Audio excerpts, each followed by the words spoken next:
Hello everyone, my name is Ravi Sharma. और यार इस वीडियो में हम बात करेंगे कॉम्प्रीहेंसिव स्ट्रैटेजी, यानी कि एक complete consolidated strategy for English. Pre plus mains दोनों को ये टारगेट करेगी और आपको कुछ ज़्यादा भटकने की ज़रूरत नहीं है इधर उधर। अगर आप इस स्ट्रैटेजी को एक बार थोड़ा सा समझ लिया और फिर उस पर अगर आपने अमल कर लिया तो ज़रूर आपका सिलेक्शन हो जाएगा और आपको पता चलेगा कि इंग्लिश कोई इतनी भी टफ बात नहीं है। और एक बेसिक्स पे अगर आप स्टिक रहेंगे तो आपका पेपर क्लियर हो सकता है। 3-4 दिन पहले मैंने एक और वीडियो डाली थी जिसमें मैंने ये बताया था कि कैसे मतलब एक अंडर कॉन्फिडेंट लड़का, यानी कि मैं, जो कि इंग्लिश में बहुत अंडर कॉन्फिडेंट था, चाहे वो राइटिंग हो, चाहे वो स्पीकिंग हो, चाहे वो कुछ भी हो, लेकिन अब वो एक ठीक ठाक ऑलमोस्ट फ्लुएंट स्पीकर भी बन चुका है और एक अच्छा ठीक ठाक वो लिख भी लेता है। तो ये कैसे ट्रांजिशन आया, अगर वो पूरा आपने ज़ीरो से देखना और उसमें क्या मैंने सीक्रेट्स बताए तो आप ये वीडियो देख सकते हैं, ठीक है। बट इस वीडियो में हम बात करेंगे मार्क्स डिस्ट्रीब्यूशन क्या रहता है, कौन से 3 एस्पेक्ट्स होते हैं इंग्लिश प्रेपरेशन के, रीडिंग कहाँ से करनी है, कैसे करनी है और कितनी करनी है, ठीक है। उसके बाद वोकैब कहाँ से करनी है, कैसे रिटेन रखना है, और ग्रामर में क्या ट्रिक्स होती हैं, क्या उसके सोर्सेज हैं, और कितनी हमें ग्रामर किस लेवल तक पढ़नी चाहिए या फिर बिना पढ़े भी कैसे हो सकता है, और फाइनली कुछ 2-4 शब्द और मैं कहूँगा। तो यही इस वीडियो का पूरा कंटेंट रहेगा। और आप अगर मेरे से जुड़ना चाहते हैं तो telegram channel champions of Ravi Sharma आप ज्वाइन कर सकते हैं, और इंस्टाग्राम पे भी आप मुझे फॉलो कर सकते हैं, लिंक मैं डिस्क्रिप्शन में दे दूंगा, ठीक है। तो ये कॉम्प्रिहेंसिव स्ट्रेटजी को आप सुने और अच्छे से इस पर अगर आप वर्क करेंगे तो आपका ज़रूर पेपर क्लियर होगा। बट बिफोर वी बिगिन, तो ये कॉम्प्रिहेंसिव स्ट्रेटजी आप ज़रूर देखो। तो यही सब कुछ इस वीडियो में रहने वाला है जो मैंने आपको बताया। बट बिफोर वी बिगिन, तो if you are a banking aspirant who will start is preparation, और अगर आपका प्रेपरेशन चल रहा है और आप 2022 के बैंक एग्जाम्स देंगे तो आपको सब कुछ एक ही साथ मिल सकता है, बंडल पीडीएफ कोर्स जिसमें कि बहुत सारे 50-60 हज़ार सवाल कम से कम इसमें होंगे, प्लस आपको ईयरली प्लेटिनम पैकेज जिसमें बहुत सारे मॉक टेस्ट होते हैं। ये सब कुछ मिल सकता है गाइडली पे। इनका मटीरियल बहुत अच्छा होता है, साथ में 70% ऑफ चल रहा है, और उस पर भी अगर आपको 12% एक्स्ट्रा ऑफ चाहिए तो आप RKS कूपन कोड लगा लेना, RKS12, जिससे आपका टोटल डिस्काउंट हो जाएगा 82%। तो लिंक मैं डिस्क्रिप्शन में दे रहा हूँ, if you want to grab it you can grab it, this is a great offer. So let's start the video now. देखो, मार्क्स डिस्ट्रीब्यूशन मैंने इसलिए लिखा सबसे पहले क्योंकि इससे आपको इंपॉर्टेंस रियलाइज़ होगी इंग्लिश की। देखो, प्रीलिम्स में 30 मार्क्स है जो कि ऑलमोस्ट टोटल मार्क्स का 1/3 है, और मेंस में भी 40 मार्क्स है, तो 40 मार्क्स। देखो, पीओ जैसा एग्जाम होता है, जैसे IBPS पीओ, तो 71, 75, 83 ये तो कट ऑफ जाती है। अगर आप 40 मार्क्स इंग्लिश में ही स्कोर कर रहे हो, 40 नहीं तो 35 या 30 भी स्कोर कर रहे हो, तो भी आपको बहुत ज़्यादा, मतलब अगर आप इंग्लिश में अच्छे हो तो you are having an edge over others, मतलब आपको काफ़ी लीड मिल सकती है अगर आप इंग्लिश में अच्छे हो, प्रीलिम्स में भी और मेंस में भी, क्योंकि इसमें आपको बहुत ज़्यादा एफर्ट्स बाद में नहीं मारने पड़ते, एग्ज़ाम के दिन भी नहीं मारने पड़ते। पहले आपके जितना the more you sweat in peace the less you bleed in war, ठीक है। तो आप जितनी मेहनत पहले कर लेंगे, इंग्लिश और जीए का यही है कि आप जितनी मेहनत पहले कर लेंगे, बाद में आपको एग्ज़ाम में कम टाइम में ज़्यादा रिटर्न मिलेगा, ठीक है। तो और आपको कोई टेंशन भी नहीं होगी, ठीक है। तो यही है, प्रीलिम्स और मेंस में बहुत ज़्यादा मार्क्स और इसकी वेटेज है, तो इसको अच्छे से आपने करना है। करना कैसे है वो देखते हैं। देखो, इंग्लिश के 3 एस्पेक्ट होते हैं मेन। अगर इन तीनों एस्पेक्ट को हमने कवर कर लिया प्लस प्रैक्टिस कर ली तो हमारे को इंग्लिश में मार्क्स लाने से कोई नहीं रोक सकता। आप चाहे हिंदी मीडियम हो, चाहे इंग्लिश मीडियम हो, चाहे आप टॉपर हो, चाहे आप बिल्कुल ही अपने आप को वीक मानते हो इंग्लिश में, सबके लिए ये स्ट्रेटजी है और ये काम करेगी और करेगी ही करेगी, ठीक है। तो पहला रीडिंग कॉम्प्रिहेंशन है, दूसरा ग्रामर है, तीसरा वोकेबलरी है, एस्पेक्ट ऑफ इंग्लिश। तो देखते हैं कि डिटेल में इनको देखते हैं। सबसे पहले है रीडिंग कॉम्प्रिहेंशन। देखो, आजकल के जो डायनामिज़म हो गया ना बैंकिंग के एग्ज़ाम्स में, वो ज़्यादातर आपकी रीडिंग स्किल्स पे और अंडरस्टैंडिंग स्किल्स पे ज़्यादा फोकस कर रहे हैं कि आपको चीज़ें समझ आती है या नहीं, ठीक है। इसलिए ज़्यादा से ज़्यादा रीडिंग कॉम्प्रिहेंशंस छोटे छोटे 7-8 करके डाले होते हैं मेंस में भी, और प्री में भी आपको पता है कि काफ़ी वेटेज है रीडिंग कॉम्प्रिहेंशन की भी, 1 या 2 रीडिंग कॉम्प्रिहेंशन जो कि 8 से 10 मार्क्स या 12 मार्क्स तक भी आता है प्रीलिम्स में। 30 में से 10-12 मार्क्स का रीडिंग कॉम्प्रिहेंशन आ सकता है, ठीक है। और रीडिंग कॉम्प्रिहेंशन के साथ साथ जो हमारे अलग हेल्प होती है वो है क्लोज टेस्ट और पैरा जंबल, ये भी रीडिंग पे ही बेस है। तो इसके लिए हमें करना क्या है, पहली चीज़ ये है कि रीडिंग हैबिट डेवलप करनी है। Read any thing in English, in good English. If you understand Hindu तो आप हिंदू पढ़ सकते हैं, एडिटोरियल।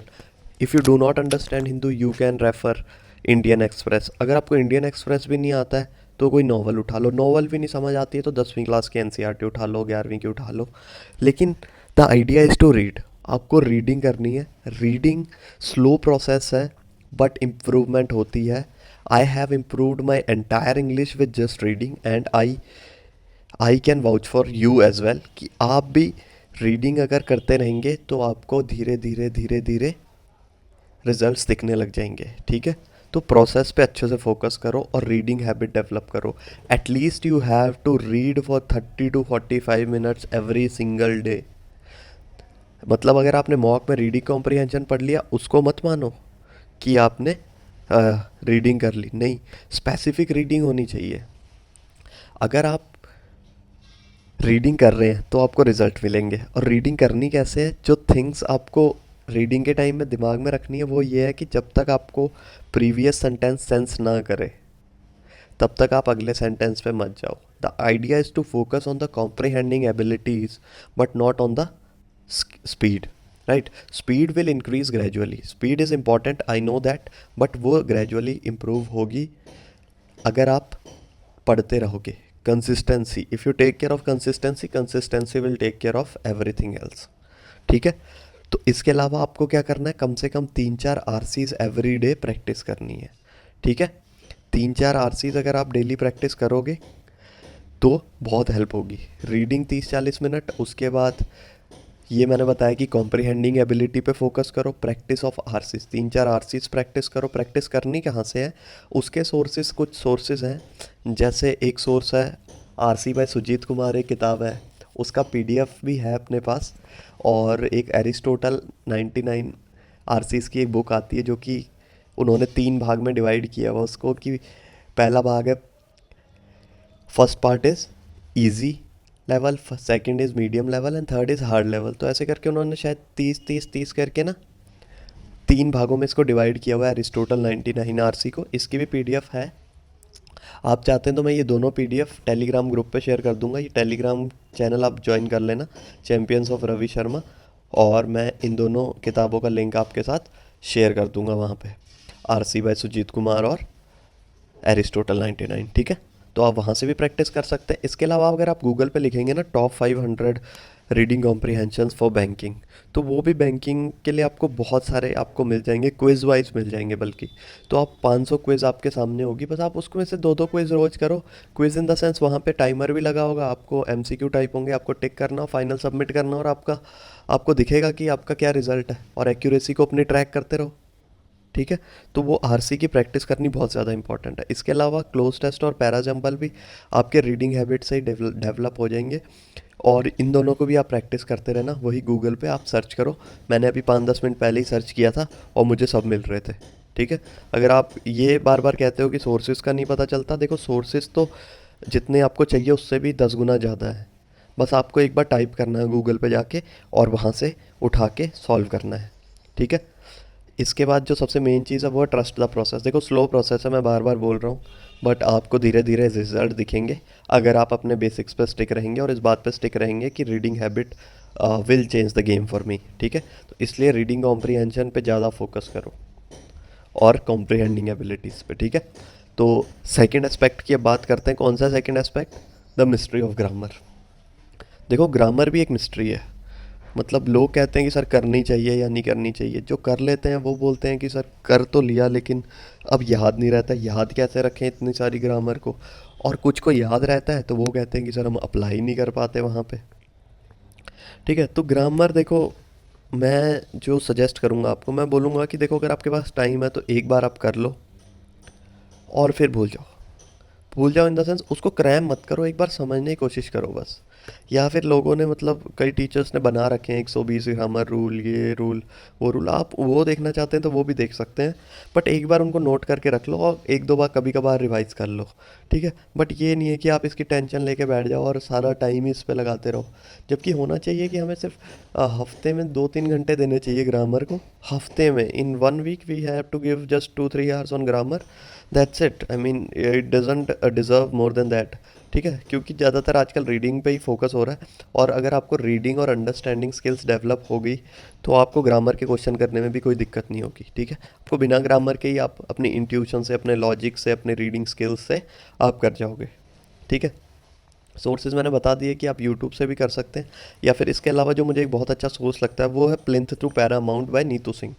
तो इससे आप कर सकते हैं, ग्रामर अच्छे से दी हुई है। ये हिंदी इंग्लिश वाले वर्जन में भी आती है और सिर्फ इंग्लिश वाले वर्जन में भी आती है, तो आप अपनी ऑर्डर कर सकते हैं प्लिंथ टू पैरामाउंट और बाय नीतू सिंह। पार्ट 1 है शायद वो, वॉल्यूम 1। ठीक है, तो वो सोर्स भी अच्छा है। और आप यूट्यूब से देखना चाहते हैं तो देख सकते हैं। इसके अलावा क्विज़ प्रैक्टिस, देखो क्विज़ प्रैक्टिस करनी भी बहुत इंपॉर्टेंट है। क्विज़ आप कहाँ से प्रैक्टिस कर सकते हैं? अगेन मैं यही बोलूँगा कि जो आपके पास मॉक है, या फिर जो अभी मैंने शुरू में बताया कि जैसे टेक्स्ट बुक का अगर वो आपके पास है तो उसमें से भी आप प्रैक्टिस कर सकते हैं। टॉपिक वाइज भी कर सकते हैं, या फिर जैसे आपको सही लगे मिक्स्ड क्वेश्चंस भी प्रैक्टिस कर सकते हैं। मॉक भी अगर आपके पास है एक्स्ट्रा तो उससे भी प्रैक्टिस कर सकते हैं। बाकी आप टॉपिक लिखिए और गूगल पे सर्च कीजिए और लास्ट में लिख दीजिए फॉर बैंकिंग, तो आपको ज़रूर मिलेगा और आप वहाँ से प्रैक्टिस कीजिए। ठीक है, रैंडम क्विजेस प्रैक्टिस कीजिए डिफरेंट प्लेटफॉर्म से। ठीक है, इसके बाद जैसे ही आप क्वेश्चन प्रैक्टिस करते हैं ना, तो देखो हर चीज़ दो चीज़ों पे बेस होती है, एक होता है लॉजिक, दूसरा होता है इंट्यूशन। तो लॉजिक और इंट्यूशन का जो मिक्सचर होता है वो आपको ग्रामर में सही जवाब देता है। और आपको इंट्यूशन पे अपने पे भरोसा रखना पड़ेगा। रीडिंग स्किल्स डेवलप होंगी, इंट्यूशन पे भरोसा होगा, लॉजिक थोड़ा बहुत लगेगा, तो आंसर अपने आप और एक्यूरेसी अपने आप बढ़ेगी। ठीक है, और देखते रहो कि आपकी एक्यूरेसी कौन से टॉपिक पे ठीक आती है। उससे आपको ये अंदाज़ा हो जाएगा कि हाँ आपकी जो एक्यूरेसी है वो बढ़ रही है या कम हो रही है, या कौन से टॉपिक में अच्छी है। तो उस हिसाब से आप पेपर में अच्छे से जज कर पाओगे कि कौन सा क्वेश्चन आपको अटैम्प्ट करना चाहिए और कौन सा लीव करना चाहिए। ठीक है, तो ग्रामर में बस यही है। और ट्रिक्स जो मैंने सबसे पहले पेज पे लिखा है, ट्रिक्स देखो, ट्रिक्स ये है कि जैसे मान लो कोई एरर डिटेक्शन के क्वेश्चन है, 10 क्वेश्चन आ गए किसी मॉक में। ठीक है, उन 10 में से आपने अटैम्प्ट 10 के 10 कर दिए। और एक और ट्रिक ये है कि आप, सबसे पहले तो मैं ये वाली ट्रिक बता दूं कि आप ज़्यादा से ज़्यादा क्वेश्चन अटैम्प्ट किया करो मॉक में इंग्लिश के, ताकि आपको पता चले कि आपकी इंट्यूशन कहाँ गलत हो रही है, कहाँ सही हो रही है। तो अब दूसरी ट्रिक ये है कि जैसे मान लो आप एरर डिटेक्शन के 10 क्वेश्चन आ गए किसी क्विज़ में या मॉक में, तो वो 10 क्वेश्चन आपने अटैम्प्ट कर दिए, उसमें से आपके 6 सही है, 4 गलत है। सबसे पहले उठाओ वो 6, उन 6 में देखो कि हाँ यार अच्छा मैंने यहाँ पे ये इंट्यूशन लगाया था, ये लॉजिक लगाया था, तो ये मेरा सही है। ऐसे वो वाले 6 आप देख लोगे और वो अपने दिमाग में सेट कर लो कि ये वाला अगर ऐसे भी कुछ रूल आया या फिर ऐसा कुछ भी आया तो मेरा इंट्यूशन यहाँ पे सही लग रहा है और मैं ये सही करूँगा। ठीक है, पेपर में भी मैं यही लॉजिक लगाऊंगा। जो गलत हुए हैं 4, उनमें देखो कि क्या लॉजिक आप लगा रहे थे और क्या उन्होंने लगाया है, और फिर जो उनका लॉजिक है वो एक बार नोट कर लो, एक अलग कॉपी बनाओ उसमें नोट करो। ठीक है, ऐसे करते करते देखो एक बाउंड्रीज होती है, उस बाउंड्रीज के अंदर ही ये एरर डिटेक्शन के या किसी भी चीज़ के क्वेश्चन बनते हैं, उसके बाहर नहीं जाएंगे। और जितनी आप प्रैक्टिस कर लोगे उतने आपके कॉपी में वो नोट हो जाएंगे। उस कॉपी को बार बार रिवाइज करो, अगली बार जैसे ही वो मॉक में सवाल आए जो आपने पहली बार गलत किया था तो अगली बार वो आप सही करोगे। ठीक है, तो ये छोटी छोटी ट्रिक्स हैं जो आप अपनी डे टू डे इम्प्लीमेंटेशन और एप्लीकेशन में लगा सकते हो। Right, so this is the way you track your progress and you improve day by day. ठीक है, तो ग्रामर में ऐसे इंप्रूव करना है, रीडिंग कॉम्प्रिहेंशन में रीडिंग से करना है। और ये चैनल मैं बार बार लिख रहा हूँ कि इम्पॉर्टेंट है, इसको कर लो, पॉजिटिविटी भी मिलेगी और आपको अपडेट्स भी मिलेगी। ठीक है, तो mystery of grammar I hope कुछ हद तक आपकी सॉल्व हुई है। बाकी ट्रैक करते रहो अपनी प्रोग्रेस और आपको बहुत ज़्यादा अच्छे मार्क्स आने वाले हैं और आप रिज़ल्ट अच्छा लाओगे। ठीक है, तो नेक्स्ट है जो लास्ट पोर्शन है वो है वोकेबलरी। देखो वोकेबलरी में क्या है, इंपॉर्टेंस ऑफ वोकेबलरी क्या है। मान लो कोई रीडिंग कॉम्प्रिहेंशन पढ़ रहे हो, कुछ एक दो वर्ड आ गए जो आपको बिल्कुल ही हवा ही नहीं दे रहे और उसकी वजह से आपको पूरा आरसी नहीं समझ आ रहा, तो एक चीज़ तो ये होगी कि आपको आरसीज में बहुत हेल्प होगी। और दूसरी चीज़, कॉन्फिडेंस बढ़ता है। पता है कैसे? जब आप वोकेबलरी, अगर आपने कोई वर्ड्स याद किए, वो जैसे ही आपको अगली बार आरसी में दिखेंगे ना तो आपका मतलब योर आइज विल स्पार्क, आपको एक चमक होगी अपनी आंखों में और अपने आप पे बड़ा कॉन्फिडेंस आएगा कि हाँ यार जो मैं वोकेबलरी कर रहा हूँ उसके तो मेरे को मदद मिल रही है। और मैं आपको बताऊँ सबसे बेस्ट सोर्स क्या है वोकेबलरी का, वो है word power made easy by Norman Lewis. Vocabulary देखो, इनफाइनाइट नंबर ऑफ वर्ड्स है इस दुनिया में, आप सारे याद नहीं कर सकते, but there are a certain number of words जो बार बार और जो फ्रीक्वेंट यूज़ होते हैं, ठीक है, और जो कॉम्पिटिटिव एग्ज़ाम्स में तो बहुत ज़्यादा यूज़ होते हैं। तो उसके लिए आपको क्या करना है, वर्ड पावर मेड इजी अच्छे से पढ़ना है, 1 या 2 सेशन पढ़ो, अच्छे से पढ़ो, और अगले दिन जब पढ़ो तो वो पिछला सेशन रिवाइज करके पढ़ो, ठीक है, बहुत अच्छे से। ये बहुत अच्छी बुक है, और ऐसा नहीं है कि आपको समझ नहीं आएगी, आपका चाहे कुछ भी लेवल है। जब मैंने भी ये बुक पढ़ी थी 2016 या 17 में, तो मेरा भी कुछ लेवल नहीं था, मतलब मैं तैयारी भी नहीं करता था, मैं तो ऐसे ही पढ़ता था कि यार अपने को थोड़ी इंग्लिश सीखनी है, थोड़ी वोकेबलरी बढ़ानी है। तो ये मैं मतलब आउट ऑफ इंटरेस्ट करता था, आउट ऑफ क्यूरोसिटी करता था। बट कभी मेरे को ऐसे नहीं था कि मैं आगे जाके कभी गवर्नमेंट एग्ज़ाम्स की प्रेपरेशन करूँगा। ये बड़ी इंटरेस्टिंग बुक है, अगर आप इसको पढ़ोगे तो आपको बड़ा फ़ायदा होगा। जो सबसे इसकी अच्छी बात है, ये रूट वर्ड से आपको सिखाते हैं। मान लो कोई भी रूट वर्ड क्या होते हैं कि अगर एक ही रूट वर्ड आपको पता है तो आप बहुत सारे वर्ड्स का मतलब जान जाओगे। जैसे यहाँ पे मैंने एग्जांपल लिखा है, फिल। फिल एक रूट वर्ड है जिसका मतलब होता है लव। तो फिल कहीं भी आया तो आपको पता चल जाएगा कि ये पॉजिटिव वर्ड है और प्यार से रिलेटेड है। मान लो कि मैंने एक वर्ड बोला फिलैंथ्रोपी, ठीक है। अब मुझे ये वर्ड का मतलब इसलिए पता है क्योंकि फिल होता है लव, ठीक है, और एंथ्रोपी एंथ्रोप वर्ड से बना है। एंथ्रोप क्या होता है, मैनकाइंड। तो जो ह्यूमन और मैनकाइंड की स्टडी या फिर उससे रिलेटेड किसी भी चीज़ से प्यार करता है, ठीक है, तो वो क्या है, फिलैंथ्रोपी। तो मुझे ऐसे रूट वर्ड्स को जोड़ जोड़ के बनाने की आदत पड़ेगी। और आप जैसे जैसे रूट, एक तरफ तो आप वो वर्ड नोट करो जो कि आप वोकेबलरी से पढ़ रहे हो, ठीक है, जो वर्ड्स एक्चुअल में वर्ड्स हैं। उसके अलावा एक तरफ आप नोट करो रूट वर्ड्स जो आप याद कर रहे हो, और उन रूट वर्ड से आपको बहुत ज़्यादा हेल्प होगी हर जगह। उसके अलावा और कहाँ से आप कर सकते हो, आप जो मॉक टेस्ट में आपको वोकेबलरी का कुछ भी दिखता है ना, वोकेबलरी से रिलेटेड कुछ भी दिखता है, तो आप वहाँ से जो भी वर्ड्स होते हैं उनको भी एक कॉपी में नोट करो। क्योंकि जो मॉक टेस्ट बनते हैं वो बहुत ही रिसर्च के बाद बनते हैं, बहुत ही कंटेंट डेवलपर्स होते हैं जो कि बनाते हैं। तो वहाँ से जो वर्ड्स होते हैं वो इम्पॉर्टेंट वर्ड्स ही होते हैं। उन्होंने काफ़ी रिसर्च की होती है भाई, प्रीवियस ईयर पेपर देखे होते हैं और भी मार्केट रिसर्च की होती है, तो उसके हिसाब से वो वर्ड्स बनाते हैं, वर्ड्स डालते हैं मॉक में। तो उस उन वर्ड्स को आप बहुत अच्छे से पढ़ो, उन वर्ड्स को नोट करो, उनको रिवाइज करो, ठीक है। तो समझ गए, एक वर्ड पावर मेड इजी, एक रूट वर्ड्स याद करो, और मॉक टेस्ट के जो वर्ड्स हैं इतना इनफ है, ठीक है। इसके अलावा आप कुछ एक्स्ट्रा नहीं कर सकते, और बार बार इनकी रिवीजन करो। देखो, frequent revision will always be the key in case of vocabulary and in case of general awareness. इन दोनों का जो सबसे बड़ी चीज़ है वो है फ्रीक्वेंट रिवीजन। नहीं तो आप भूल जाओगे, मतलब आप बोलोगे कि सर मैं 2000 वर्ड्स कैसे याद रखूं, या फिर मैं 6-7 महीने की जीके कैसे याद रखूं। तो वो फ्रीक्वेंट रिवीजन ही है जो आपके माइंड में चीज़ों को रिटेन करेगी। जैसे ही आप वो वर्ड, आपको लगेगा कि आपको नहीं याद 2000 वर्ड्स, पर जैसे ही आप वो वर्ड एक्चुअल एग्ज़ाम में या मॉक टेस्ट में देखोगे तो आपकी आंखें मतलब चमक उठेंगी, आपकी आंखों में दिल बन जाएंगे, और आप देखोगे कि हाँ यार, ये तो मैंने किया था, ठीक है, तो ये मैंने याद है मुझे, इसका तो हाँ क्या था, अच्छा ये था।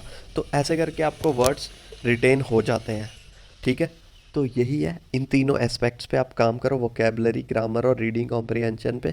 और दिन में अगर आप 2 या 2.5 घंटे दे पा रहे हो इंग्लिश को, तो वो एक आइडियल टाइम होगा, और आप, trust me, you will improve in a few weeks और फ्यू मंथ्स। बट आपको ये जर्नी छोड़नी नहीं है। तो फाइनल वर्ड्स यही रहेंगे कि ये लॉन्ग जर्नी है। Will it be easy, no, but will it be worth it, absolutely yes. तो ये वर्थ इट जर्नी है, मैं आपको बता रहा हूँ। आपको बड़ा अच्छा फील होगा जब आप इंग्लिश में किसी से बात करेंगे, या फिर इंग्लिश में इम्प्रूव करेंगे, या फिर इंग्लिश में आपके स्कोर आ रहे। फिर आपको लगेगा कि यार ये मार्क्स तो मतलब मेरे फ्री के मार्क्स थे जो मैं छोड़ रहा था इतने दिन और ऐसे ही डर रहा था। तो मतलब अगर आपको इंग्लिश से डर लगता है तो मेरा सबसे बड़ा सजेशन तो यही रहेगा कि सबसे उठते ही आप पहले इंग्लिश करो। आप चाहे किसी भी मीडियम से हैं, आप कर सकते हैं, मतलब अगर आपने सोच लिया तो आप कर जाएंगे। मतलब there is nothing too hard in this world. Sometimes the fear that we do not face become our limitation. तो लिमिटेशन किसी भी चीज़ को नहीं बनाना है, और आप कर जाओगे अगर आप इस प्रोसेस पे ट्रस्ट करोगे, और इस जर्नी पे ट्रस्ट करोगे, और अपनी टाइमिंग पे ट्रस्ट करोगे। लेकिन सबसे जो इंपॉर्टेंट चीज़ इसमें रहेगी वो रहेगी कंसिस्टेंसी। तो आपको कोई भी ब्रेक नहीं लेना है किसी भी दिन। अगर आप संडे को कुछ भी नहीं पढ़ रहे, बट आप रीडिंग ज़रूर करना 30-35 मिनट, आपको अच्छा फील होगा, ठीक है। तो रीडिंग आप करके देखो, आपको बहुत अच्छे रिजल्ट मिलेंगे।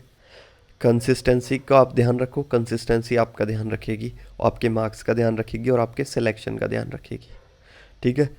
सो make sure you are consistent enough, you are brave enough to take this journey as a mission until you clear at least one exam. So अगर आपको ये वीडियो अच्छी लगी तो आप लाइक कर सकते हैं, और आप अगर जुड़ना चाहते हैं आप नए हैं चैनल पे तो सब्सक्राइब कर दीजिए, और ये जो चीज़ होती है इस पर भी क्लिक कर देना, आपको अच्छा लगेगा, मतलब जब भी मेरी नोटिफिकेशन आएगी। इसके अलावा अगर आपका कोई कमेंट है तो you can post your comment in the comment section, your queries in the comment section. इसके अलावा जो भी मैंने बोला कि टेलीग्राम चैनल है चैम्पियंस ऑफ रवि शर्मा, उसका भी लिंक डिस्क्रिप्शन में है, आप मेरे से कनेक्ट रह सकते हैं और राइट ट्रैक पे मैं आपको रखने की कोशिश करूँगा। तो बाकी भी और भी लिंक्स है डिस्क्रिप्शन में, आप चेक कर सकते हैं। So that's all for this video, I hope you got some insight and till the next time, bye bye and all the best.